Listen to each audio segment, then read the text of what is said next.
which obviously I keep that for as long as I can. Thank you. All right, it's 6 o'clock. We'll stand for the pledge.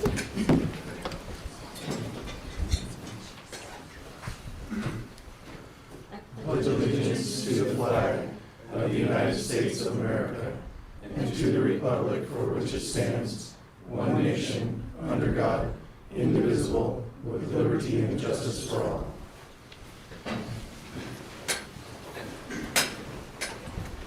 Right. Reminder to silence your cell phones. We'll start with roll call. Mayor Sherman. Here. Councilor Horton. Here. Councilor Finkammer. Councilor Lundstrom. Councilor Scalise. Here. Councilor Spradlin. Here. Councilor Tyree. Here. We do have a quorum, so that's good. Approval of the agenda. Does anybody have any additions or corrections on the agenda tonight? If not, I'd look for motion to approve. Move we approve the agenda for a meeting of April 28th, 2025. Second? Any discussion? Roll call vote. Councilor Spradlin. Yes. Councilor Scalise. Yes. Councilor Horton. Yes. Councilor Tyree. Yes. Mayor Sherman. Yes. That motion passes. Approval of the minutes. We've all had a chance to look through the minutes of the last meeting. Does anybody have any corrections I see? If not, I'll look for a motion to approve the minutes. I move we approve the minutes for the regular meeting of April 14th, 2025. Second. Any discussion? Roll call vote. Councilor Scalise. Yes. Councilor Tyree. Yes. Councilor Horton. Yes. Councilor Spradlin. Yes. Mayor Sherman. Yes. That motion passes. All right, we're going on to visitors and delegations. Citizen comments. Citizens are invited to speak to council on any item that does not have a public hearing scheduled. There's a 5-minute time limit per person unless otherwise noted by the mayor. Please note that no formal action will be taken on an item that is not posted on the agenda due to the open meetings law provision. However, they may be placed on a future posted agenda if action is required. To better assist you with questions, please submit them in writing to the city clerk and someone from staff will respond. And we do have a public hearing tonight on the natural medicine. So if you're here to speak on that, wait for the public hearing. But if it's anything else, now is your chance. Could I ask, I'm already sitting here on the front, no speaker or microphones, could you speak a little louder, please? I can sure try, Appreciate it. yes. Thank you. Okay. So management, we'll move on to, if we don't have any public comments, we're going to move on to our public hearing. We're going to open the public hearing and we're going to start, and this is a public hearing on ordinance 913-25, an ordinance amending the Brush Municipal Code regarding natural medicine regulations. So we're going to start with a staff report from Dan Krob. I really hate to do this. Is there any way that we can rearrange the agenda and give me a couple minutes to review this? Yeah. All right, so we're gonna not open the public hearing. Sorry. That's okay. So we're gonna not open the public hearing. We're gonna go into C. We're gonna move to resolution number 2025-8. The PUC emergency telephone charge. Brandon Flecksteiner is gonna report on this one. Thank you, Rob. Staff's requesting that this resolution be passed. There's been communications with Morgan County Communications Center and the COM Board, reference funding for the COM Board.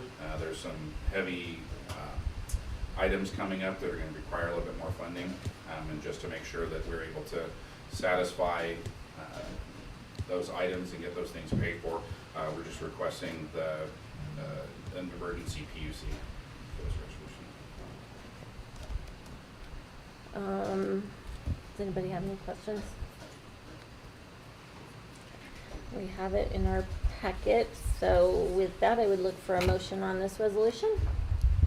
I move we approve resolution number 2025-8, PUC emergency telephone charge. Second. Any discussion?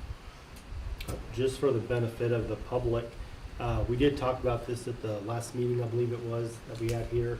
and a little more thorough discussion. And also, we've talked about these increases for the last couple, 3 years. So it's not anything new, it's just coming around just a little bit faster to help with a lot of the cost of some equipment that's coming up. I just didn't want it to look like we were just. Yeah, we did talk rubber about it. stamping. This is for 911 calls only, Yeah. so. All right, very good. Roll call vote. Counselor Scalisi, Yes. Counselor Spradlin, Yes. Counselor Horton, Yes. Counselor Tyree, Yes. Mayor Sherman. Yes. All right, we've got a couple proclamations. We'll start with Proclamation 2025-3, designating Public Safety Telecommunicators Week.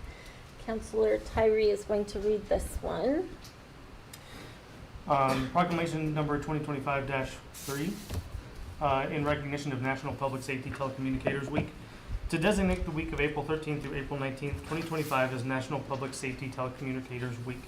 Whereas the Morgan County Communications Center plays a vital role in the protection of human life and property in our community, and whereas the Morgan County Communications Center has been successfully serving the public safety communication needs of Morgan County through efficiently coordinating emergency services to ensure the health and safety of the public of our community, and whereas while enduring long hours, abnormal schedules, and handling frequent life and death emergencies, Morgan County's public safety telecommunicators set high standards in performing their duties in a dedicated, diligent, and compassionate manner. And whereas public safety telecommunicators provide a critical communication link between the public and police, fire, and EMS providers, and whereas our community's public safety communications personnel serve the public daily in countless ways without due recognition by the beneficiaries of their services, and whereas we recognize and commend the dedicated service provided by the public safety telecommunicators in our community and across the nation. Therefore, be it resolved that the Brush City Council formally declares April 13th through April 19th, 2025 as National Public Safety Telecommunicators Week in the city of Brush, Colorado, given under the hand of Mayor Dana Sherman and seal of the city of Brush this 28th day of April 2025. Thank you. Can I make one quick mention, Mayor Sherman? The numbers on the agenda don't match the numbers of the proclamation in the packet, and that will be corrected. Okay, so the ones in the packet are correct. They will be corrected to match the agenda. Okay, very good. All right, so we need a motion to approve this proclamation.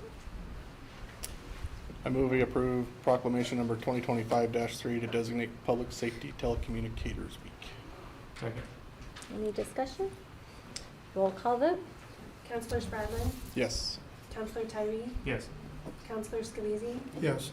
Counselor Horton, Yes. Mayor Sherman. Yes. All right, that motion passes. And then we have another proclamation. Counselor Spradlin will read. It's proclamation number 2025. Is that what's wrong? Yeah. We got them flipped? It's supposed to be four. Okay. This one's Yours is four. proclamation number 2025-4 4. in recognition of International Firefighters Day. To designate the date of May 4th, 2025 as International Firefighters Day. Whereas firefighters dedicate countless hours, selfless time away from their families, and take ultimate risks to serve their communities. And whereas firefighters in our community volunteer their time and leave their families, jobs, and personal lives to answer the call. And whereas the role of a firefighter is to respond to emergencies involving life, property, or environment, and to fight together against an enemy that can quickly destroy lives. And whereas the men and women of the fire service industry are a special group of individuals that exude extraordinary commitment and exceptional courage to tirelessly serve and protect others. And whereas International Firefighters Day was created in 1999 after 5 firefighters tragically died during a wildfire in Australia when the direction of the wind changed suddenly and engulfed them in flames. It is celebrated on May 4th because that is St. Florian's Day, and St. Florian was the first commanding firefighter of an actual Roman battalion, saving many lives, and is considered the patron saint of firefighters. And whereas International Firefighters Day is a time when the world's community can recognize the honor, the sacrifices that firefighters make to ensure their communities are safe as possible, and remember those that have given the ultimate sacrifice of their lives to protect the safety of others. Whereas we show our support and appreciation to firefighters and their families in our community. Therefore, be it resolved that the Brush City Council formally declares May 4th, 2025 as International Firefighters Day in the city of Brush, Colorado. given under the hand of the mayor and seal of the city of Brush this 28th day of April 2025. Thank you very much. Look for a motion to approve that proclamation. So move to approve proclamation Second. 2025-3-4. Any discussion? Roll call vote. Counselor Horton, Yes. Counselor Scalise, Yes. Counselor Tyree, Yes. Counselor Spradlin, Yes. Mayor Sherman. Yes. All right. Are you ready? All right, so now we will open the public hearing. Dan Kropp will give the report. Thank you, Mayor. And if you guys can't hear me, yell or whatever, I'll try to speak up. If you have any questions, we can address those later in this public hearing. I'm gonna start from the beginning, so this might be redundant if you've already heard some of this stuff, but essentially, the voters of Colorado passed an initiative, which is a voter-led legislation that says we want to have access to certain psychedelic mushrooms or for medicinal purposes within the state of Colorado. That passed in 2022, and this is somewhat similar but different from your marijuana legislation in that your marijuana legislation said, you know, it's legal in Colorado, but a local municipality can opt out and not have marijuana. The voter initiative does not allow a municipality to opt out. So you can't prohibit mushrooms in Brush. What you can do, and what we've tried to do, is pass regulations regarding time, place, and manner restrictions. And a lot of those have to do with distances from schools, a density, so you don't have a block where it's just all these mushroom stores. This went into effect, I believe, the beginning of this year. So we passed emergency ordinance in December to say, okay, we are going to regulate this. We're going to only allow it in certain districts. We got some public comment.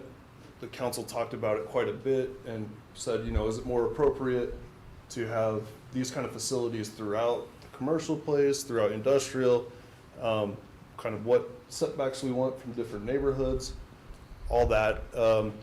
There were some changes from the initial emergency ordinance, which just went into place to kind of as a placeholder to say, look, we're going to regulate this. We're just working out the details. And I'm trying to read my own handwriting, which is problematic. There's essentially two kinds of businesses. One is similar to a doctor's office where you would go and get, if you're 21 or over, you would go be administered and supervised these psychedelic substances. And the other is kind of a catch-all. It's all your manufacturing, all your distribution, all that kind of stuff. So the doctor's office side we refer to as the the Natural Healing Medicine Center.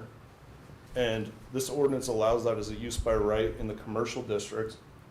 And then the other side, the manufacturing, the distribution, all that stuff, is referred to as the natural medicine business, and that's a use by right in the industrial portions of your zone code. So the council went back and forth and had a lot of discussion about how close should we allow these to each other. They decided that 3,000 feet from business A to business B spreads them out sufficiently. Also, 1,500 feet from any school is another restriction in here. And I'm sure I'm forgetting something, but that's what this public hearing is for. If we have questions, I'm happy to answer. Yes. Hold As far as on, the restriction, I'm sorry. hold on just a second. Okay, so we'll open it up to public comment. The members of the public, you have the opportunity to make statements either in support of or in opposition to the ordinance. When you're addressing council, you must come to the table State your name and address before making your comments and complete your information on that log right there.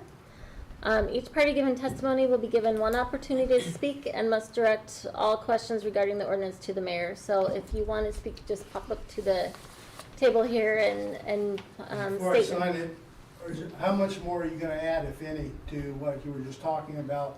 And can I add more questions after you're completely done about what you just spoke about, or is? So if you have questions, now is the time to state them, and then hopefully we'll be able to address them. But yeah, so let us know your Okay, so questions you're pretty and, much done with what you're gonna talk about? Yeah, I just didn't want to, I wanted to give a basic summary, but I'm happy to address your question. yeah. I didn't hear that last part. I Oh, apologize. I'm happy to address your questions. We'll talk more after the comments, so And we then you can. still ask more questions? No, after this, you just get one time? one chance to speak. I'll wait. Yeah. Well, this is, it has to be during this public comment period, though. Right, but once he's complete with his, what he's talking about as far as the mushrooms go, He's, because I'm sure there might be other, when he goes on, there might be other questions, and I can't So- ask the questions at that point, correct? If I speak this now? is your chance to ask questions. If you want to wait till other people speak and see if maybe they ask your questions, you can wait till the end, but it will be during this public comment period. We're not adding anything else to the description. So Okay. he's basically said what he's gonna say. We're not gonna add or subtract anything at this moment. So if you have questions on kind of what's in here and what we said, then now's the time to ask them. We should be able to address them. All right, as far as the manufacturing Can you, goes, I need you Oh, to I'm stand sorry. up and state your name and address and, thank you.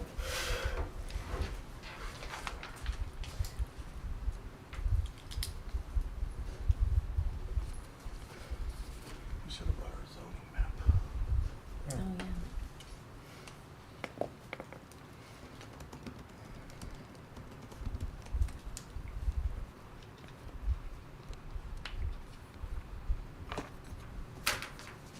can you like to see it, or you? Yeah, so can you tell us your name and address, please? Wayne Sherman, 521 Turner Street. Okay, thank you. As far as the manufacturing goes, I'm not that familiar, luckily, about the manufacturing of this particular product. But in regards to that, is there anything that they decide they want to do some manufacturing here?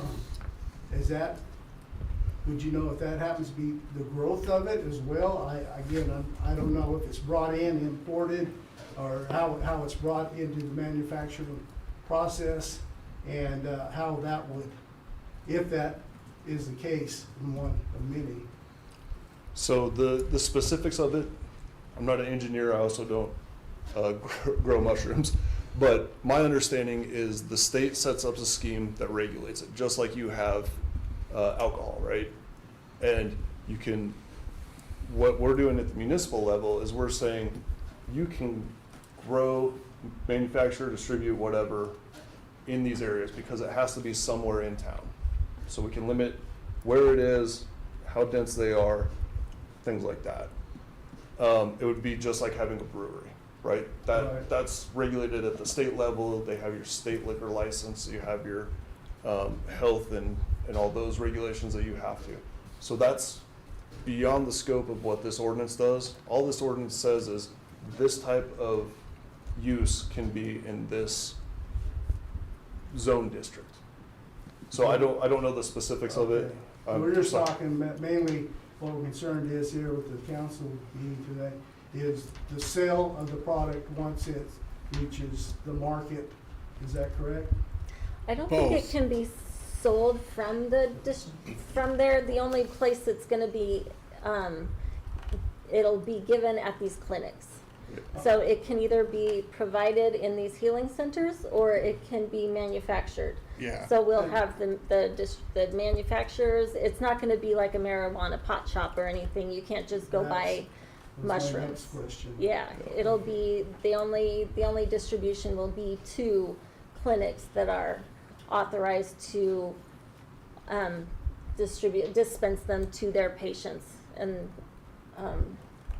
And they're supervised also, Yeah. right? So Yeah. when they go to these supposedly, they have to do it there under supervision. So they can't walk in, buy it, and then walk out, and then do it at home. The consumption of it has to be at the clinic. So this does do two ordinances, if I'm understanding your question correctly. We have to address the growth portion of it and technically the distribution portion of it. I think what Dan's meaning by distribution is more along like the commercial lines of it, like they can grow it and sell it to the clinic, but they can't sell it from the growth place, if that makes Correct. sense. Okay, I got you on that. And they're at the clinics because they're for therapeutic purposes. So they're at a therapy is supposed to be what these clinics are Well, for. I understand it's a prescription drug as well, but, so, I'm sure at some point or time, and this is just, I don't think it's here now, but I don't know, the clinics or the doctors, somebody wants to come in, is there any knowledge about possibly expanding from another area, I'll just say Denver area, with medical doctors that would be willing to expand their businesses, their practices, if you will, out to other outlying communities that could write those prescriptions, and would they have to have a medical doctor there at that, or could somebody work underneath them? That's all in the state regulations, which is beyond the scope So you don't of have what no I've. say on any of that? either? That's all Okay. set up by the state. And like I said, it's not directly parallel to alcohol, but it's very, very similar. That's what I'm trying to understand as well. Unfortunately, the voters really tied our hands on this one. Yeah, So we're doing what we can to be as responsible as we can with it. But we have a small scope, like Dan said, we just have a small scope of what we can actually regulate. So that's what we're trying to wrap our minds around here. but the city has the option to, they can, like you said, I forget, let's just say 1,500 feet from the school, whatever it was that you said. Yes. I'll assume that. Can they make it further if the city chooses, or once it comes down from wherever it comes from, what you're able to do, can the city make it any harder So the other than council, what's recommended, or? yeah, and in fact, this council considered, I believe the number we started with was 800 square feet. That was kind of not square feet, 800 feet from a school, and it might have been 1,000. And they said, we want to increase that. So you can increase it, where you get into trouble is if you increase it, and I'm going to use a ridiculous example, but just to make the point, if I say you can't have it 600 miles from a school, that effectively prohibits it all throughout the city, and the initiative says you have to allow it. So you can't zone it by exclusion is what it's called. But you can push it to the limit. Yeah, and that's, The And that's problem pretty much is what we've done. the problem is there's not a limit that's like stated anywhere. Like the state didn't say you can only go 3,000 feet from a school or 1,500 feet from a school. But we have to be careful so that we don't make it seem that we're trying to keep it out of town, because we're understand that. required to. Kind of goes in my next question, which I'll leave after this here, but just my opinion, I would like to see however far you think that you can deem without making it, crossing that line.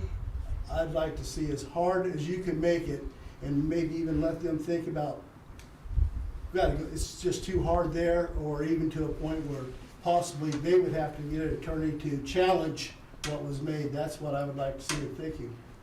Appreciate it. and Thank you, I Lincoln. do think the council took a lot of time to discuss how far we can push these kind of radiuses where you can't have it without limiting it to one building, because that's, like you said, that's when you get sued, and that's a case that they will win. But I think they took a lot of time discussing it and trying to. Well, that was just my opinion and what I'd like to say tonight. Thank you. Perfect. Yeah, Thank thank you. you. Anybody else?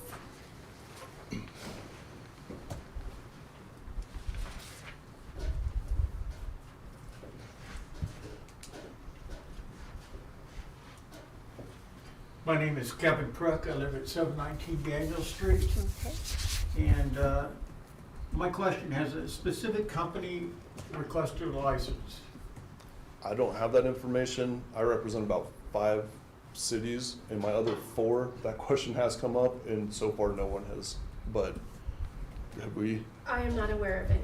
So, okay, so this is more of a reaction type thing if Prevent- somebody does apply for a license, that we're Correct. setting up boundaries for that to come to play. Yeah. Correct, and the application process goes through the state, not the local. Not the local okay, municipality, okay. It's kind of a preempted defense is how I look at it.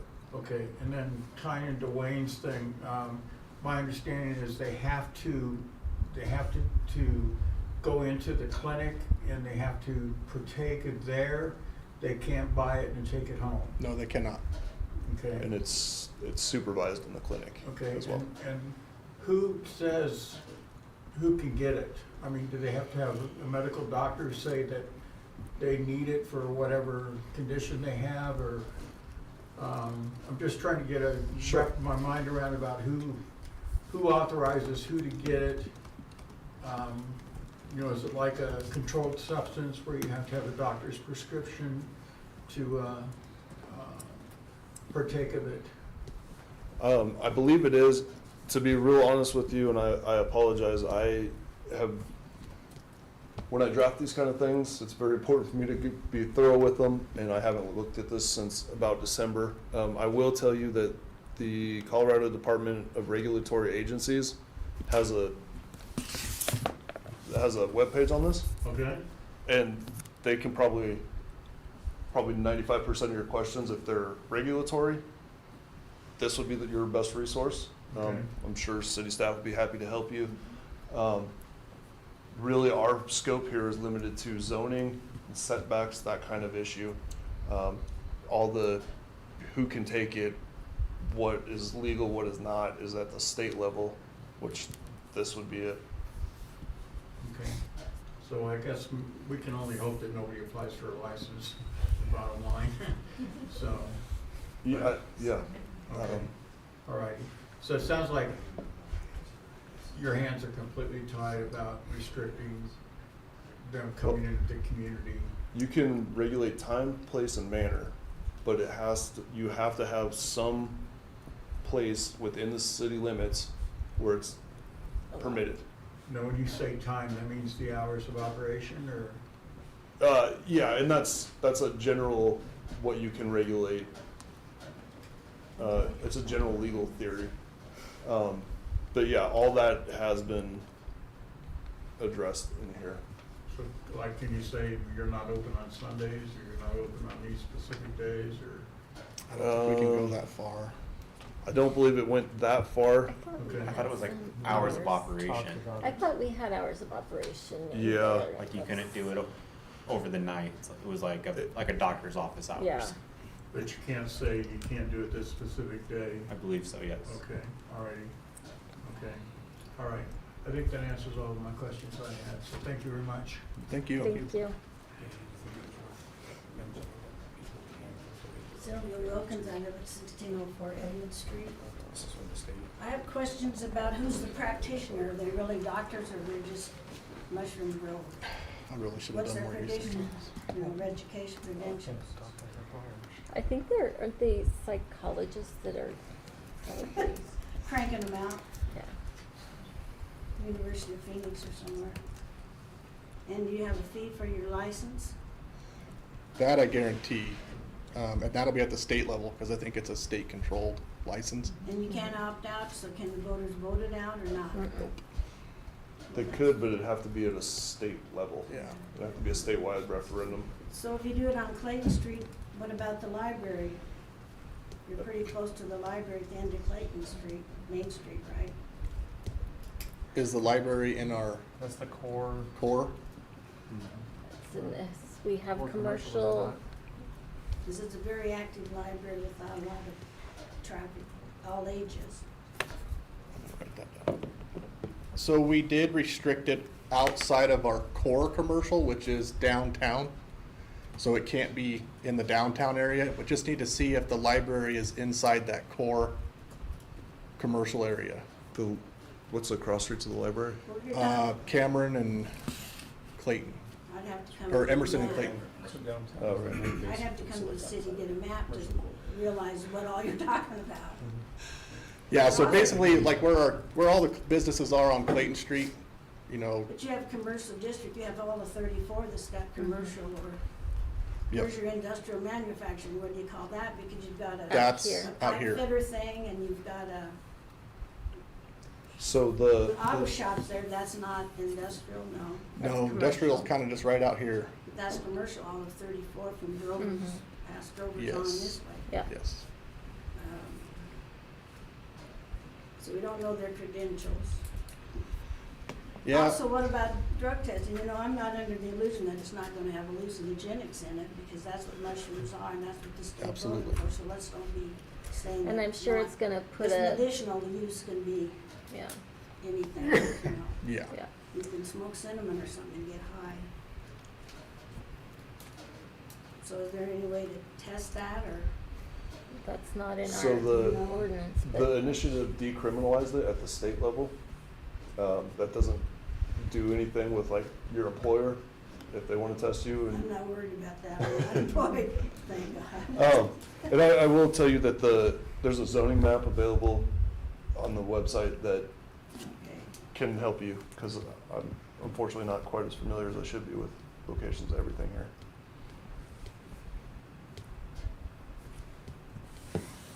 Well, it's unfortunate, I guess, that you can't vote it out or anything. You know, all this stuff, they say it's not gonna do anything, and it does, but if somebody wants it, kids or anybody else, they get it anyway.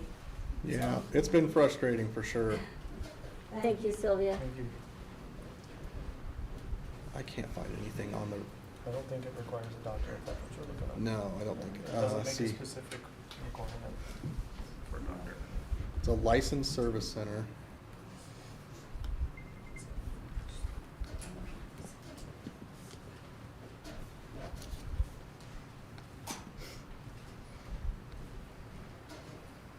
Hi. You were all talking, so I don't know you're talking. So I'm Paula Crick, 719 Daniel Street. I'm just very upset about the whole thing. But I think this is good and that we're having it and that it's been brought to the public. Concerns I have, many, but for our town and for our safety, is the type of people that will bring in and everything. It kind of is a flashback for me to the 70s when everybody was doing LSD. Not everybody. Not everybody. But when that was a popular thing, they were doing the acid trips and everything else. And it's like, well, what's the difference, you know? I've never understood the healing thing of what mushrooms do. That I don't understand at all. How does that bring healing or help? But anyway, have we checked into, I don't know if there's any other places that have actually accepted them, brought them in, and things like that. Have we checked if there are other towns that are dealing with this, and how have they been successful at discouraging them from coming to their town? Are we checking into that? Has anyone researched that? or- Yeah, so like I said earlier, I represent 5 cities. All of my cities, we passed an emergency ordinance to say, because if, let's say we didn't do anything, let's say the council just sat here and that initiative took place, that means by default, any natural medicine business would be a use by right anywhere, which means your residential 1-story home next to a daycare, you could have it, all that, so. That's the sky So is just falling by absolute your worst, yeah. Regulations, So- that's what other towns are doing. That And is. like you were saying, the hands are tied, that's all we can do. Yeah. Besides pray to the good Lord Almighty and say, Lord, please keep this out of our community. You know, our kids already deal with so much stuff. And they've already got druggy parents and this and that. And I'm already all against the pot shops too. Every time we have tornado warnings, I pray, wipe them out, Lord, you know, just take them away and everything. But anyway, yeah, I do have concern for crime, don't you? I look out the brain with crime and everything. Because I notice when I read in the paper about crimes we have, a lot of times, it's not our local people that are committing a lot of the crimes. It seems to be people from other places coming in to here. Sure. Now, I'm not saying none of our locals, but it does seem we have a lot of crime that's coming outside of our town coming in. And I know that pot shops are all over the metro and everything else, so people can get that pretty much anywhere. But, boy, talking about the downfall of humanity and the morals. So one thing I think we have that's an advantage, that's kind of actually an advantage by default here, is no one can keep it out, which means I don't look for there to be like a hot spot for it. So, you know, like the towns that did bring in medical marijuana, they turned into a hot spot for that type of stuff. But since all the municipalities have to do it, there have to be clientele for it. You know what I mean? So if the type of people aren't here where one of these could be successful, I don't look for it to come here. Does that make sense? And they don't need to move around because they can get it where they Wherever currently they're at. live if that's where it pops up. Yeah. You know, so hopefully that helps just kind of keep it distributed where the customers would be. And I just don't think here in Brush we're gonna have that customer base to a drastic extent. So, Well, you would think, but yeah, look at all the pot shops, Logwood Yeah. has, yeah. you know. And we've done what we can That's to an make it overkill. as restrictive as we can, but not get sued for it. You're right? Yeah. So- Well, when I read the thing about someone 21 years or older has to be in it, I'm thinking, yeah, they're like, let's party, man. Yeah. Let's do it Yeah. together. The other good I don't thing- know, I'm like, Yeah. that doesn't give me a lot of confidence there. It's like Yeah. a medical But I think that's also, doctor maybe or something. that's also gonna restrict, like what you're saying, bringing people into this community.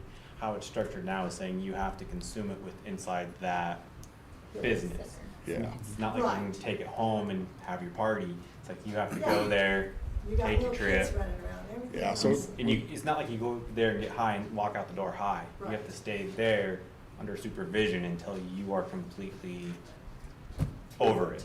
Yeah. Yes. But, Can I add to your first point was really good. What are other cities doing and all that? Monty, the rest of these guys have been really good about being heavily involved in CML, which is the Colorado Municipal League, and they have a conference in June, and it's all these cities get together and they say, "What are you fighting? How did that work for you?" And so, I mean, I've seen probably almost every one of you at that conference. So everyone's fighting the same fight. yeah. And if there's a good, updated solution, I have complete faith that this council will say, hey, draft this, or if I hear something, We can we'll always stay on top of it. We can always change this ordinance, Yeah. correct? So if something pops up that we feel like we can address, we can change the ordinance to address it. I don't think we can do it once an application's been put in, but, before then, we can try to kind of head things off if we learn that, like Dan's saying, if we learn there's a better way of handling this, then we can try to implement that by changing the ordinance again. And when you say change the ordinance, does that mean we can get where they wouldn't be able to be in city limits? They would have to be outside of? No, we Yeah, cannot, we we We can't cannot keep have a them out. moratorium. It's gotta be allowed. Well, I do appreciate all your work and effort that you guys put. I do feel as a community, we're probably opposed to this coming, and that it is a downfall of things going the wrong direction. And so I do appreciate, my prayers are with you all, that God will just give you that wisdom and exactly what we need to just deter them and go, forget it. We'll just find another place, whatever. And I'm thankful because I didn't realize that we haven't received a license yet. Someone's not applied yet. We're being proactive, correct? Yes. Yeah. So I didn't realize that, so that was education I got tonight. I didn't realize that part, so that's good news. Yeah. And on that note, I need to give credit to our city attorney, because if we hadn't put that emergency ordinance into place by whatever the end of Certain December, date then. we wouldn't be able to put an ordinance in place. And we would be just, you know, at the mercy of whoever. But he was on it, he put it in place, he made sure we knew we needed to get this in there, and he, yeah. Because once we had it, then we could kind of adjust it as we needed to, but if we didn't have it in the first place, we wouldn't have even been able to have this public hearing to even amend it at all, so, yeah. So, once someone, say if, they did ever apply for a license, is that gonna be public knowledge for us all to know? Or So the app, will we not never know until a place just shows up that's like, oh my gosh, what? so any application with the town is public knowledge, right? If a liquor store comes in and says, hey, I wanna open up a bar here, or whatever, they go through the licensing process, and the public's welcome to come and comment. But So is it in the paper that? there's no requirement that I'm aware of, So we would only know but by. actually, I think even when There we is, have yeah. liquor, I think even when we have liquor license hearings, it's posted. so the state sets up the process for the hearings, the fee schedule, all that stuff. And I would assume there's a notice provision. It's certainly public knowledge, like subject to a Cora request or something like that.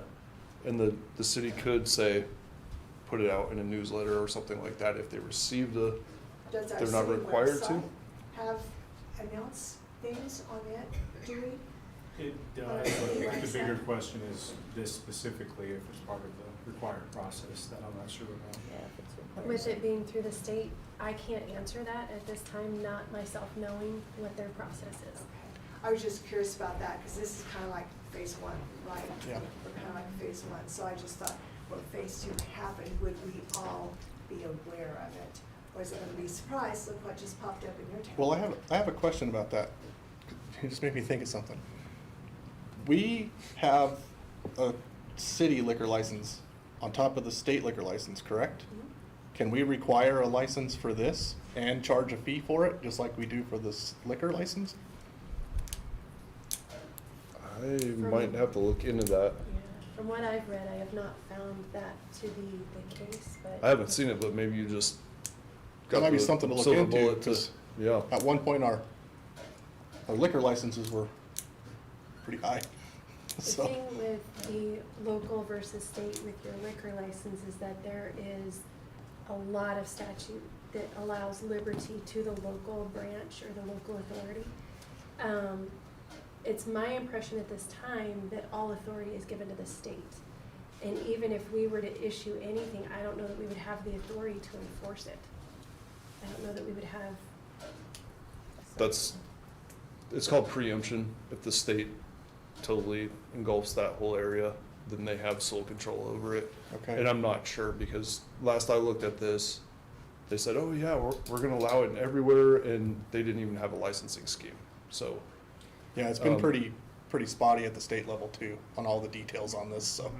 So all of this is state regulated, is that the thing? And was that by our governor? That was in the text of the bill when voters. Yeah, it was It was on initiative and Proposition 122. You can have my copy of this if you want. Was that in our handouts? Because I I don't know. do have the handout things. This, This isn't resolution. oh, okay. She put this in the handout. I think it's the Oh. last page of your handout. Oh, okay. Yep. Yeah, that summarizes kind of how we got here. Because I just thought, well, if we get a different governor, then can that be changed? It was the people that voted for it. Yeah, it was I know, I'm getting. He just basically signed what was put in front of him. And sometimes it makes me wonder, did they just? So, well, thank you for your time. and for all Thank the you. work you're doing. Thank you for taking the time to be here, Paula. Anybody else?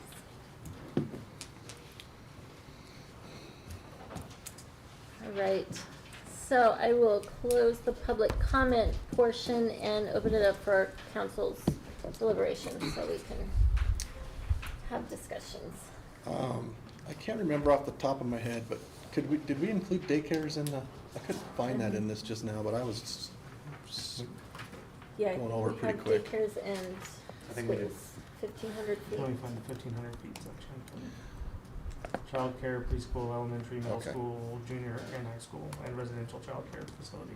I wonder if there would be a way to include the there really isn't Well- anything, I think, within the area of the library that's commercial.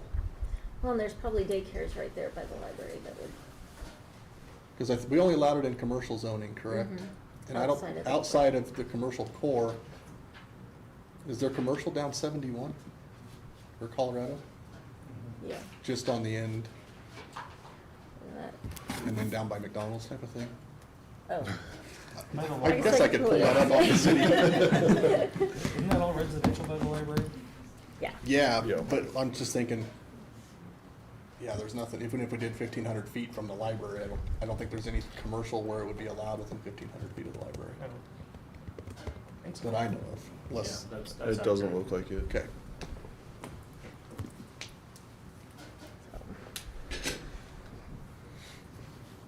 I recognize that it's probably gonna put some stress on our police department. But, yeah, so we're not naive to that, but I feel like we've done what we can. And, if anybody feels like there's anything else that we've missed, feel free to. I think we proactively took the steps we could now, before there was anything coming down the road. We restricted it as much as we could ahead of time. And if something comes up, I think we can address it when it comes up. Yeah, like Dan said, I'd be curious to kind of hear how other municipalities are dealing with this at CML, so Yeah. it'd be a great place to discuss this a little bit. Yeah, I'm sure there'll be a seminar on it. But, yeah, you haven't even seen any applications, I haven't. so. Between the rest of the firm, we probably represent 20 municipalities, and I don't think any of them have seen any, so. I did a quick online search, and to date, there's 2 in the state, downtown Denver, which was the end of March when they were approved for their license, and then Fort Collins just a couple weeks ago. And that's it.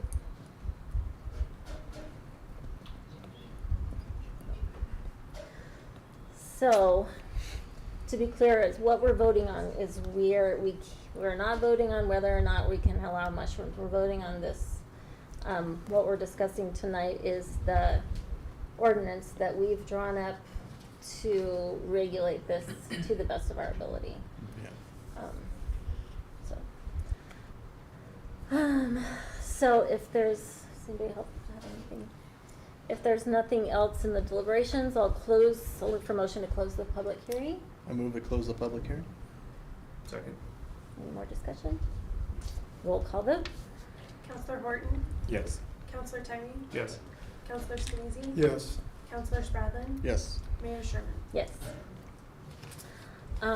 So now we'll look for the second reading of this ordinance to approve or deny on second reading is what we're doing, so.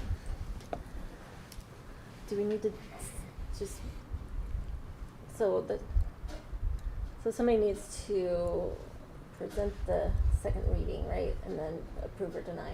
Motion to approve or deny and read the title. And read the title, okay, a motion to approve or deny the second reading and read the title.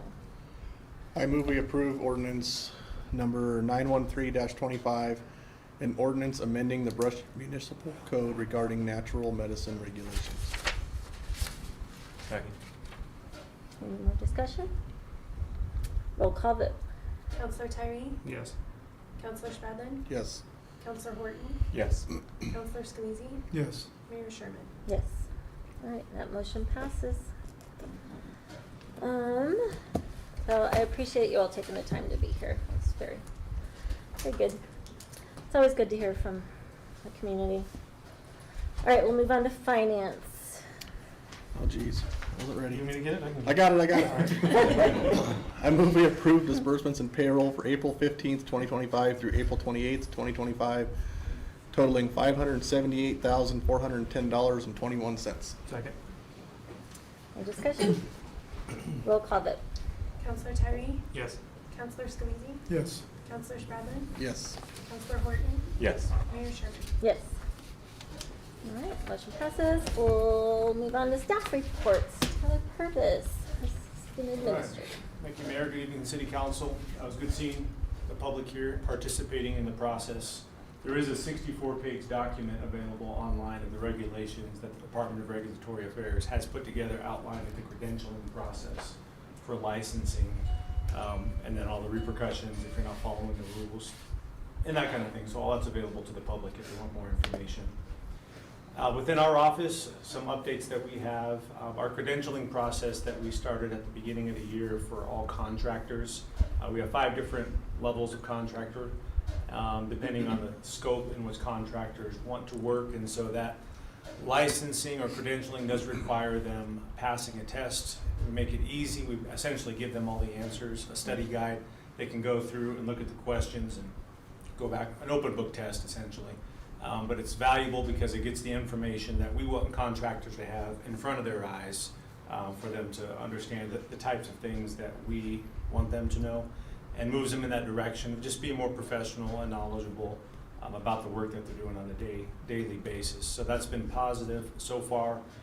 Contractors, they all didn't have to renew at the beginning of the year. Whenever they, it's a 1-year credential that they have in place right now, so whenever they last renewed or obtained their credentials, expires a year from that date.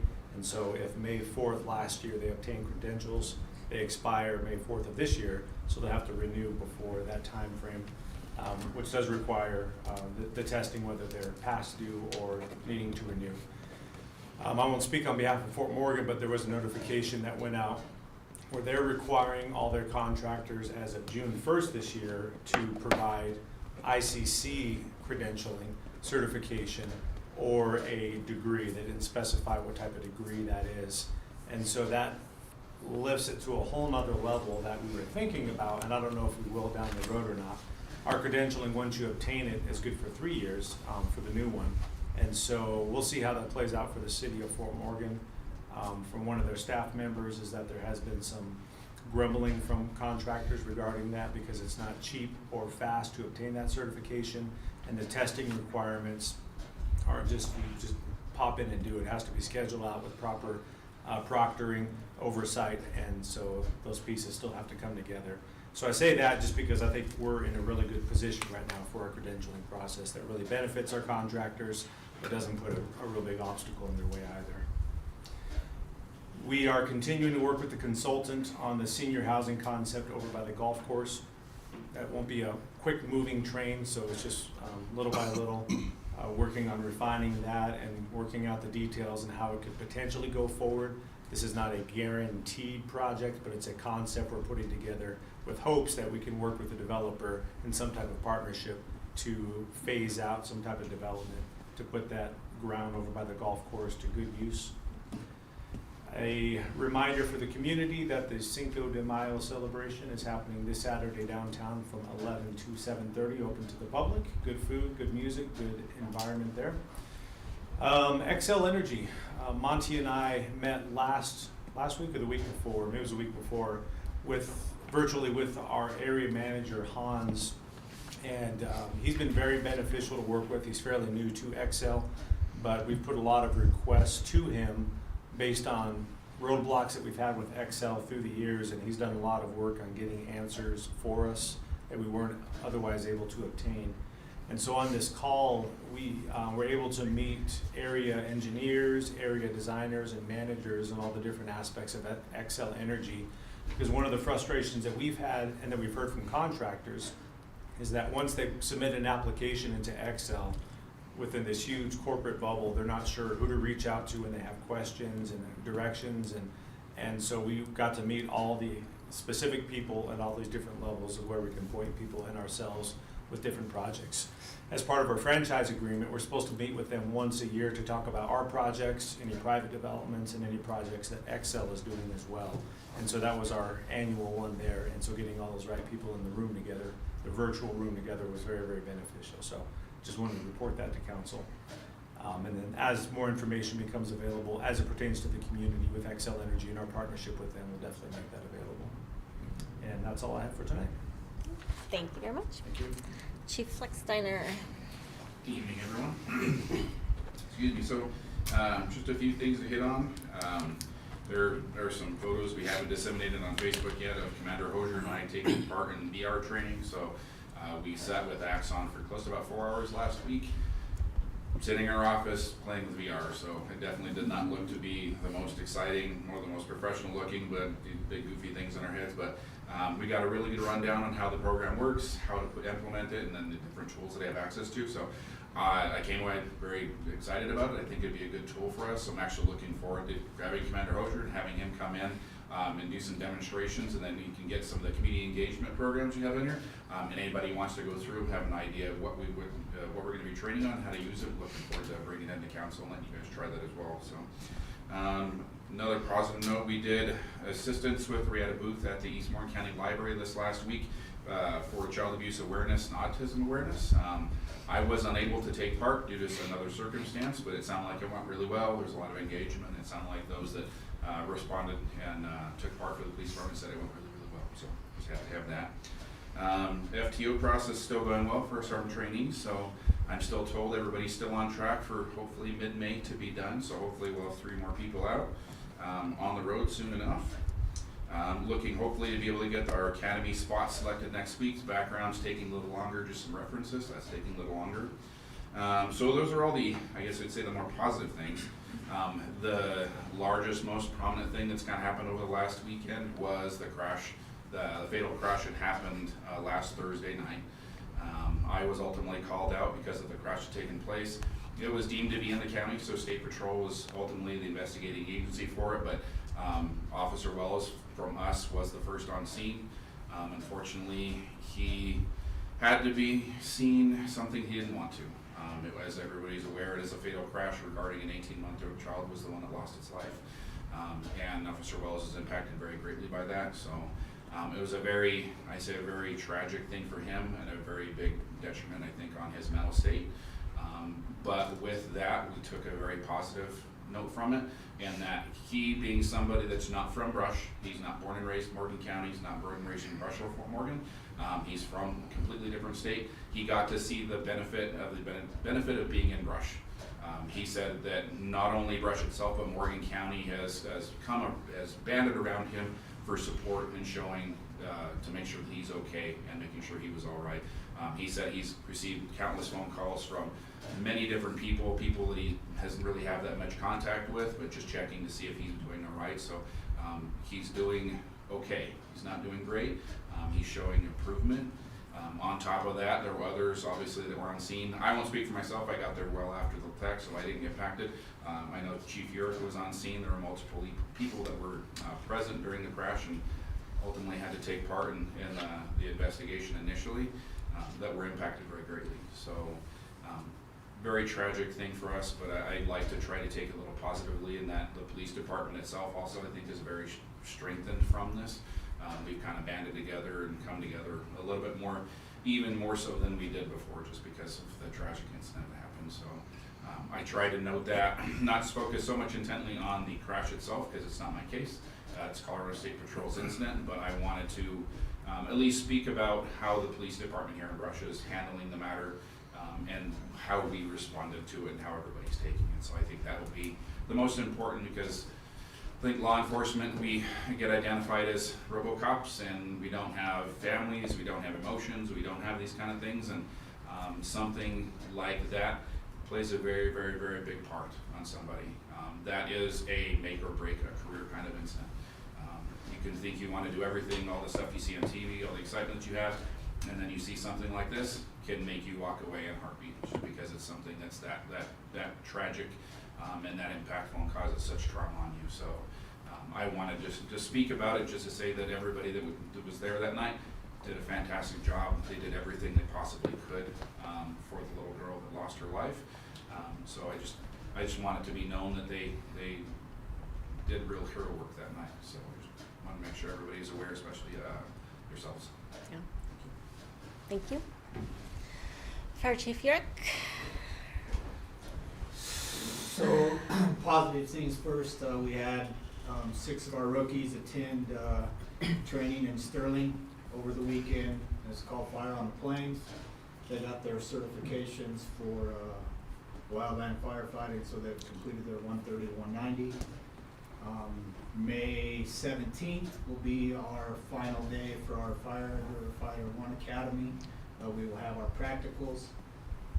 Currently, there is 12 of us that are in that.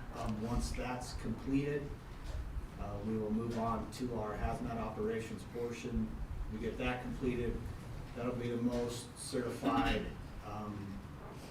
Fire One and hazmat operators that we've ever had in the history of brush fire. So looking forward to that. Give it a second. I'll speak just on it while he's filling. We are, the police department, the fire department is probably going to be coming together for an actual award ceremony for those that were involved. So as in other award ceremonies, I'm asking to make sure that we do an announcement and an invitation so everybody's allowed to come in and see. So I think it's very important. So, and I'll say this is second time we've had an award ceremony for the police department, and it will be the first award ceremony that I'm ever aware of that the fire department, police department have come together in the city of Brush, as far as I'm aware. So, this call Thursday night set off a lot of emotions for our department. This was a third toddler we've had to run on in less than a year.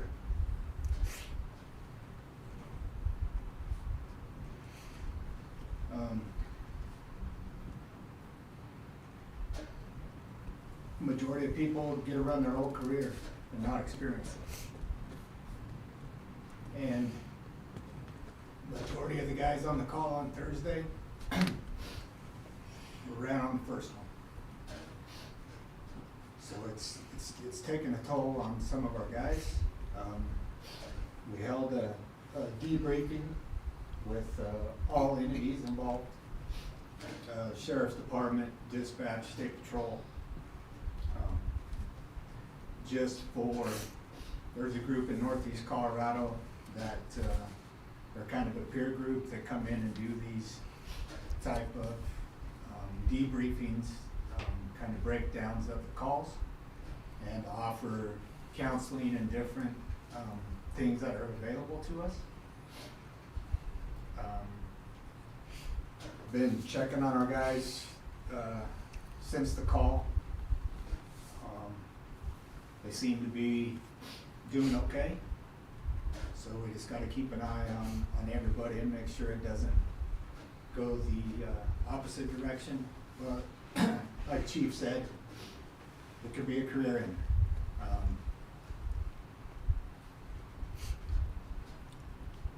So those are the things we're dealing with, and like Chief said, we're working on awards for that call that will come back in front of council and present. Other than that, that's all I have. If there's anything that we can do that we're not doing, please let us know. I don't really know how to handle this kind of stuff, so. I think Officer Wells is, on our side of things, is impacted the most. Deputy Connor from the Warren County Sheriff's Office was second on scene, so of those two, those are the two that have been, I would say, the most impacted so far. But I can't speak more highly of Brush.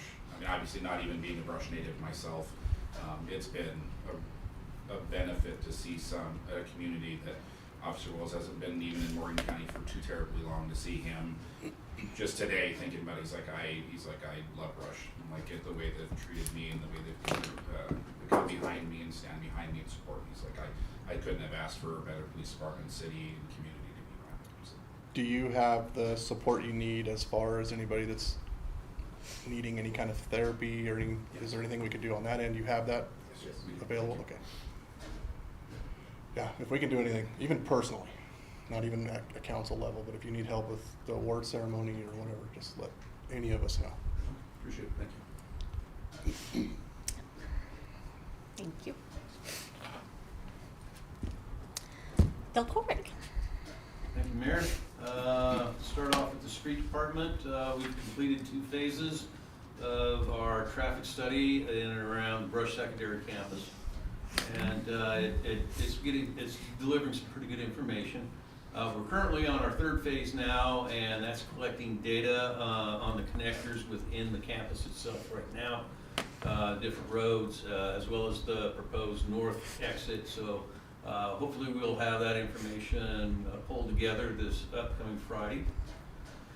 Then also within the street department, our crews will be out patching these cracks in the streets, getting ready for our preservation projects later on this summer. And so with that, just please be on the lookout for our crews and give them a break if necessary.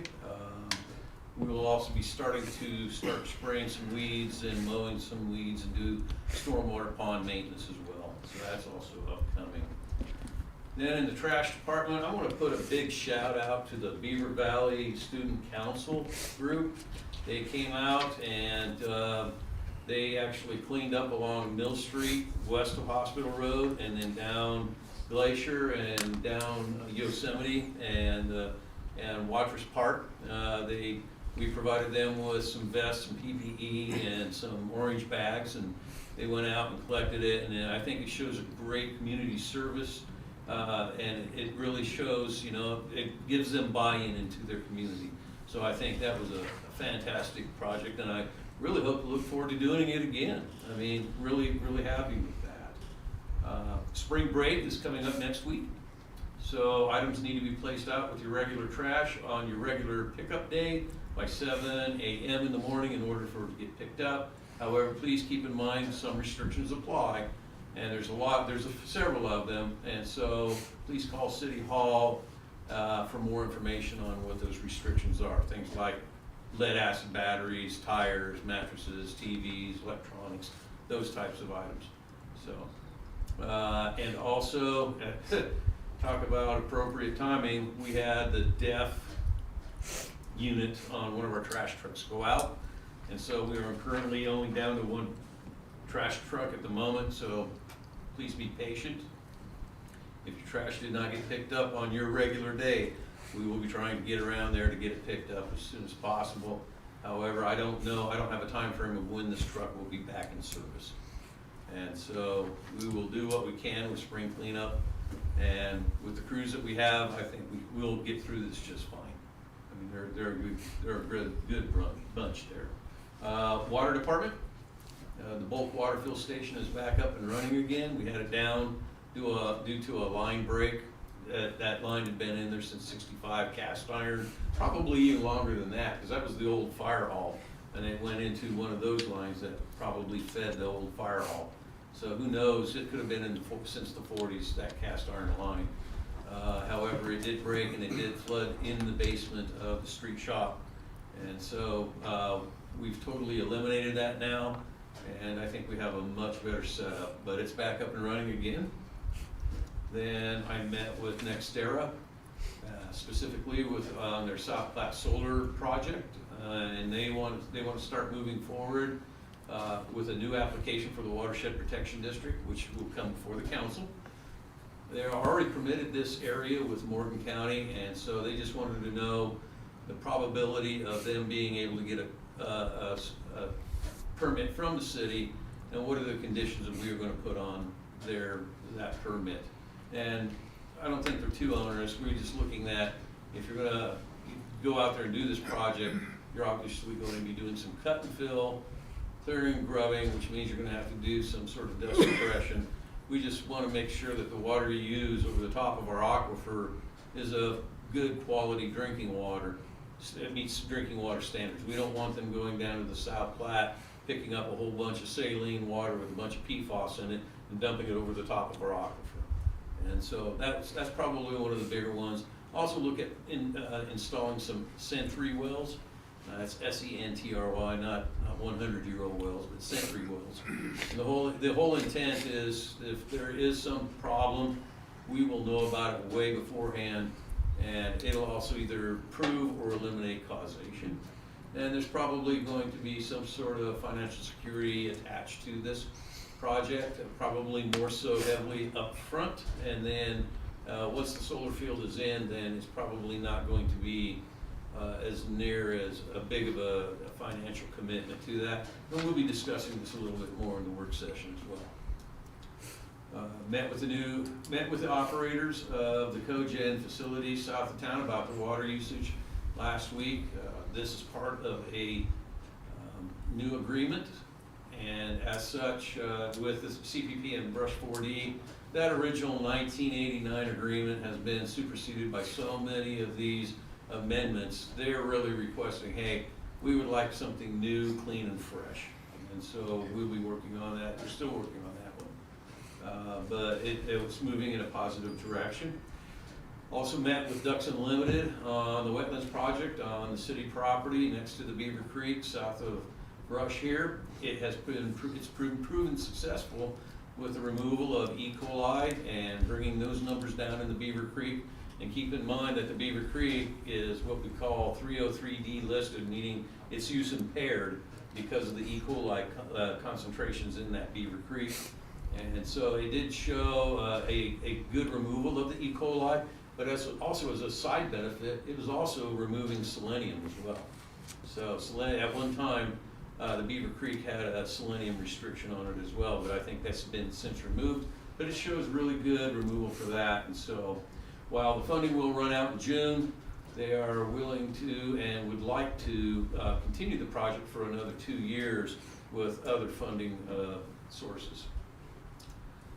And then finally, we are flushing our fire hydrants again tonight. We did it last night from 11 until 6 in the morning, and we're going to do it again tonight.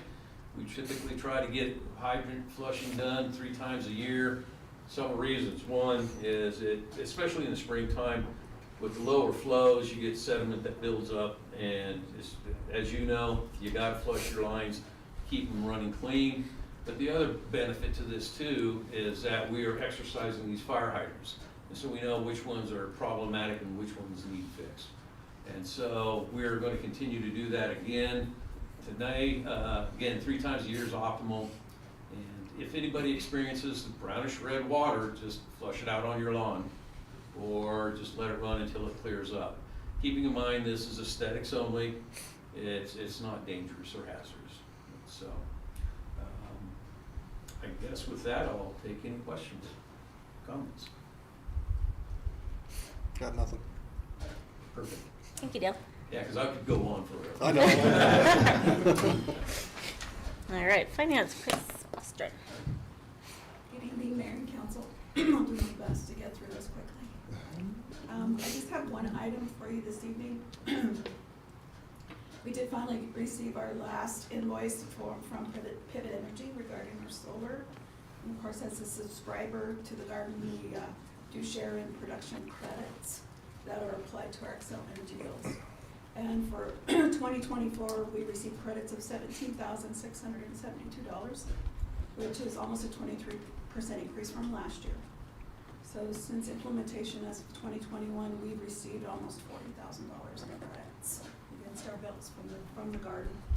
And just to let you know, we did an internal audit to make sure that credits were being applied to the correct city accounts and meters and such, and so we are in good shape there. Things are coming across good.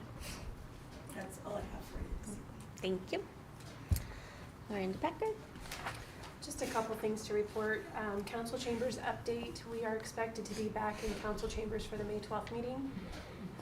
We still have some painting, the carpet installation, paneling installation, and then furniture to move back in. The bulk of that to happen next week. They're getting the painting and the carpet in this week. The Memorial Day meeting, let me start over. We have a meeting on the 12th, and then our next regular council meeting is scheduled for May 26th, which falls on Memorial Day. So, and with that being a holiday for the city, we will cancel that meeting, but if we have anything that we need to reschedule for, we will be in communication with council and then also the public as well. One thing to bring up about spring cleanup is that it is on the website and Facebook too, so that all of the restrictions, the costs, you can go to our website and Facebook, or you can also call city staff. And that's it. Thank you. Nicole? I have nothing tonight, unless you guys have questions. I think you answered them all earlier. All right, on to takeaways. Okay, a few items. First one, some of the discussions that we've had about acquiring some land around Brush, those discussions are going pretty well, a little slower than what I thought, but it's all in the other party's hands at this point. So as soon as we get more information, we'll come back to council and keep you apprised on it, and we're just gonna follow the direction that the city council gave me last meeting. Second thing is, when Tyler mentioned the Xcel Energy meeting that we had, one of the discussions that we had was the 1% underground fund. That's where 1% of the revenues that come in, it doesn't come into our pockets, but they hold on to it. And it builds up a pretty good account for us to take parts of the community where we have the above ground power lines, and we can take those funds through an application process with Xcel Energy, and they'll underground the lines. And I was trying to remember, Tyler, but I think it's about 800,000 or so that we have available now. And we can also borrow up to like 2 years, 3 years in advance, if we have a project large enough. And we don't have an identified project yet, but I would like to, well, what we're gonna do, between Tyler and I, we're gonna invite Xcel Energy back. We're gonna pick the side of town, and the side of town that I mentioned to them was on the east side of Brush, where you have a lot of old telephone poles. And I just want to go through the process, not that we're going to jump into that project, but go through the process so we can understand each of the steps, because the last ones that we did were probably 15, 16 years ago, and we've only done 2 since I've been here. And we've been just letting that pot raise so that when we get to the right project, we know we got the money available. But I want to go through the process and see if we, for instance, if we take 3 blocks and underground it, what's the estimated cost of that? What are the steps? Is there a cost share? Is it only the city's 1% underground fund? Just so we learn the process and be ready for that in the future. And if the price is right, maybe we'll even do one here soon. The other thing that I wanted to mention, a few other things. When Dell mentioned the traffic counts and studying that he's doing on the secondary campus, he's doing that in conjunction with the school district. They're very aware of what we're working on together. And this third phase, I think you mentioned, Dell, that's been coordinated with the superintendent of the schools, Marcia. Just so we have a lot of good data once we have future meetings. Chris, Ray, and I, we had a meeting, I believe about a week ago, and that meeting was to look at some of the projects that the fire department would like to still move forward on. A meeting prior to that with the rural district, you know, it was explained to us that they have some challenges with funds coming in or revenues, because they've had a lot of expenditures, and then also with the Pawnee Power Plant coming into their district, which has been approved. Between Xcel and the rural board, and then now that went and got signed off at the district court, I think it was approved or submitted. So submitted and approved.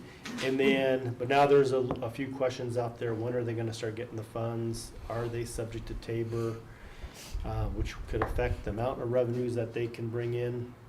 Still doing some work on that. But in the at the meeting, they just said that they didn't have the funds today to partner with us on some of the requests. But we're still looking at those requests, and some of those we're moving forward on. Mm-hmm. But most importantly from that meeting, we gained or gathered information as far as requests for future fire equipment, and especially a future fire truck that we're needing, an engine, or whatever you go. Gotta get the terminology right. Another engine that's coming up. Chris is working on a nice spreadsheet that is going to show all the different costs that we have coming up and payments that we have for the current fire truck. And we just want to outline kind of a financial path, make sure that we're staying very financially solvent, but then also getting the equipment the fire department needs. And we also still are going to circle back to the rural board to see if there's any partnerships we can still do, even though they told us once they didn't have the funds. But that's moving forward. The sand blowing over by the golf course and the Cambridge Street Pond, probably about 70% of that has been hydro-seeded, hydro-mulched. blankets on the slopes. There's, the pond ended up being a little bit bigger than what the plan set showed. So then that's leaving a little extra that we need to put as far as the blankets on the slopes. And Patrick Heisler is working on that. They would be done, but they came up short on material. So they're going back and bringing in more materials, and they'll put that down here shortly. And then we just got to cross our fingers for good weather, some moisture to get everything started. And we're trying a few different methods of erosion control out there. And we're going to just kind of do a little study to see which one is best. It is unique soil out there, unique conditions. And then, so that we might even amend it over the winter months coming up if we think it needs it. Right now, most of it's looking nice and green with some taller triticale, but that's a 1-year type plant. We're hoping the other perennials, the right word, perennials, that those come up underneath it and they stabilize the soil long term. But we need the moisture. Lance has mentioned that the Prairie Trails Park, a lot more work's being done on there last week and this week, so that's working good. We also have the active older adults. We had a really, really good turnout this last week. So Lance is very excited about that. And Dan, were you there by chance? I wasn't. Okay. But he just said it was a really good turnout, and the group is slowly just generating their own ideas and getting things coordinated. So it's working out to be very good. And then with our larger utility users in town that we have utility agreements with, one of my goals is to go through and just double check. You know, the meeting that Dell talked about, you know, we're re-looking at all of their past utilities and usages. We have a couple other companies that have utility agreements. We just want to double check all of those because time goes by and they're changing staff, things can change, and you may not be aware of it. so we're going to go through and audit those over the course of this next year. And that is all I have. Mayor and council reports. Councilors? I've had the kind of the privilege of watching the development grow over on the north side of the interstate over there. It's happening fast, which is neat to see. I have personal information on the truck wash. It's super cool. It's going to be really neat. So, yeah, just kind of neat to see that development take off. And then I just wanted to extend another thank you to firefighters in the police department and the sheriff's department for just everything you do. So, that's it. Me too, I just can't talk about it. Sorry. No. If there's anything you guys need that we're missing, but. Yeah, just let us know. Yeah. So, look for motion to adjourn and move into our work session. Second. All in favor, say aye. Aye. All right, thank you.